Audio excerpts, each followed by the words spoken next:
নমস্কার বন্ধুরা, মালা রান্না বান্নায় স্বাগতম।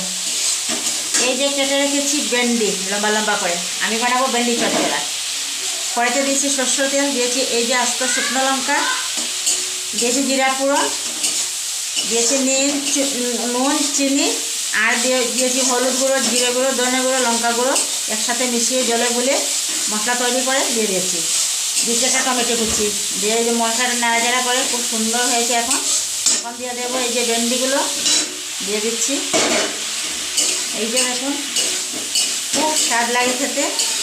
মানে পোস্ত দিয়ে, চাল মগজ দিয়ে, সর্ষা দিয়ে খেতে খেতে আমরা বোরিং হয়ে যাই। তখন বোরিং হয়ে গেলে এরকম রান্না করে ভেন্ডি চচ্চড়া খেলে খুবই ভালো লাগে। খেয়ে দেখবেন আপনারা বানিয়ে। জিরার পরিমাণটা একটু বেশি লাগে, যেরকম ভেন্ডি দেবেন সেরকম অনুযায়ী বুঝে দেবেন, সেরকম দিতে হবে। আমি অতটুকু লাগবে দিয়েছি 1 চামচের মতো জিরে গুঁড়ো, 1.5 চামচ ধনে গুঁড়ো, 8 চামচ লঙ্কা গুঁড়ো, 8 চামচ হলুদ গুঁড়ো দিয়ে মশলাটা তৈরি করেছিলাম।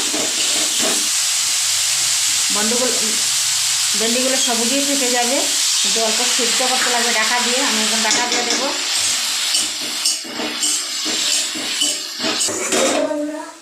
এই যে দেখুন কি সুন্দর হয়েছে।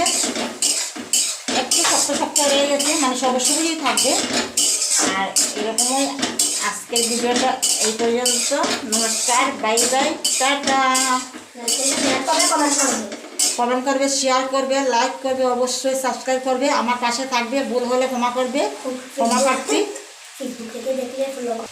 যারা ফেসবুক থেকে দেখছেন ওরা ফলো করবেন, ইউটিউব থেকে যারা দেখছেন সাবস্ক্রাইব করবে, লাইক করবে, অবশ্যই শেয়ার